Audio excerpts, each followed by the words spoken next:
Are you happy that you're being paid minimum wage? Ask me why you're minimum wage. Baka hindi to para sa akin. Hindi. Tamad ka lang. Real talk. Ayaw mo lang lumabas sa pagiging average mo. Correct. Because here's the truth, no? If you do a poor job, what kind of reward will you get? Nothing. Nothing. You will be asked to resign, you'll be downsized. In fact, tatanggalin ka. Yeah. Pero may kilala ko, bago tinanggal, umalis na lang. Maganda yan. Kasi may offer daw.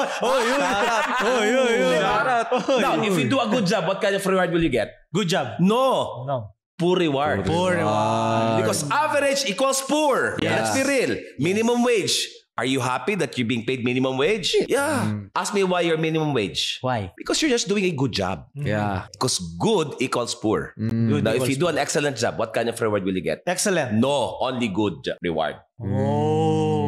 Because if you want, and you just mentioned it, you want my life, all areas, do an outstanding job. Yeah. Meaning, you go play full out in every aspect of your life. OA na kung OA, but the rewards are all there.